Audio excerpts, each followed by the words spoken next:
Hi friends, ఈరోజైతే రొయ్యలు వంకాయల కాంబినేషన్లో కర్రీ చేయబోతున్నాం. సో ఈ ప్రాసెస్లో చేస్తే కర్రీ అయితే చాలా బాగుంటుంది. సో మీరు కూడా వీడియో చివరి వరకు చూసి ఈ విధంగా ట్రై చేయండి.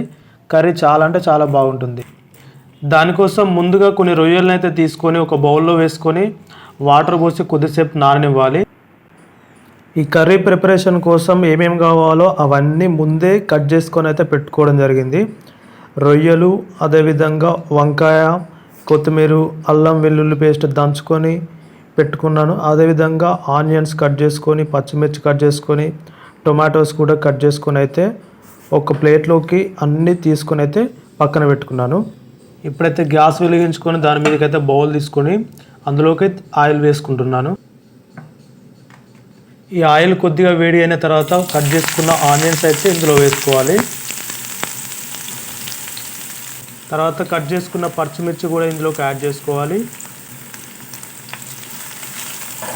ఇవి బ్రౌన్ కలర్ వచ్చే వరకు మంచిగా కలుపుకోవాలి.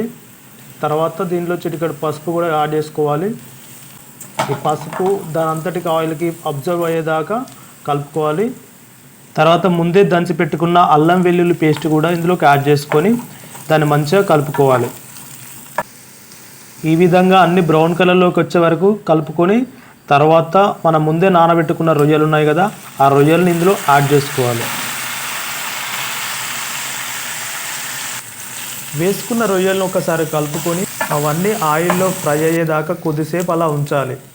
ఇప్పుడు ముందుగా కట్ చేసి పెట్టుకున్న వంకాయలను అయితే ఇందులోకి యాడ్ చేసుకుందాం. సో యాడ్ చేసుకున్న తర్వాత వీటన్నింటినీ మంచిగా కలిసే విధంగా ఒకసారి అయితే తిప్పుకోండి. కొద్దిసేపు అవి ఫ్రై అయిన తర్వాత కట్ చేసుకున్న టమాటా ముక్కల్ని కూడా ఇందులోకి యాడ్ చేసుకోవాలి. టమాటా ముక్కలు యాడ్ చేసుకున్న తర్వాత దాంట్లోకి సరిపడినంత సాల్ట్ కూడా యాడ్ చేసుకోండి.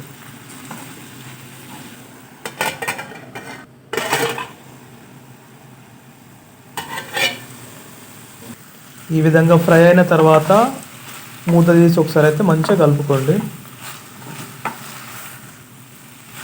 ఇప్పుడైతే ఇందులోకి మనం కారపొడి అయితే యాడ్ చేసుకుందాం. సో మీరు స్పైసీగా తింటే కొంచెం ఎక్కువ యాడ్ చేసుకోండి. స్పైసీ వద్దు అనుకుంటే లైట్గా నార్మల్గా వేసుకుంటే సరిపోతుంది. కారపొడి వేసుకొని అయితే మంచిగా కలుపుకొని మూత పెట్టేసుకోండి. కొద్దిసేపు అలా ఉంచిన తర్వాత చూడండి కింద అడుగంటుకుంటుంది. సో అడుగంటుకోకుండా ఒక్కసారి అయితే మూత తీసి మంచిగా కలుపుకోండి.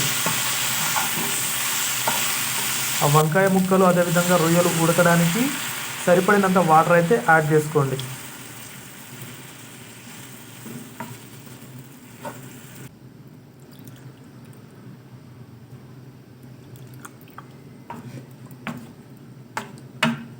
ఆ విధంగా మీకు సరిపడినంత వాటర్ పోసుకొని అయితే మూత పెట్టేసేయండి.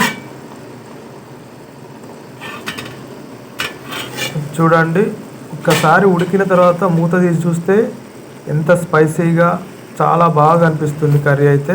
సో మీరు కూడా ఈ విధంగా కర్రీ చేసుకుంటే చాలా బాగా ఉంటుంది. సో వంకాయ ముక్కలు రొయ్యలు అయితే ఉడికినాయి. ఇప్పుడు అందులోకి మసాలాను యాడ్ చేసుకుందాం. మసాలా వేసుకున్న తర్వాత కర్రీని మొత్తం ఒక్కసారి కలుపుకోండి. చివరిగా అందులోకి కొత్తిమీరని అయితే యాడ్ చేసుకొని దించేసుకోవడమే.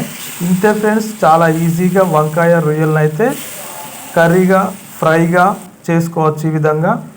సో మీరు కూడా ట్రై చేయండి. ఇది చపాతీలోకి బాగానే ఉంటుంది, రైస్లోకి కూడా చాలా అద్భుతంగా ఉంటుంది. వీడియో నచ్చితే లైక్ చేయండి, మన ఛానల్ని అయితే సబ్స్క్రైబ్ చేసుకోండి ఫ్రెండ్స్.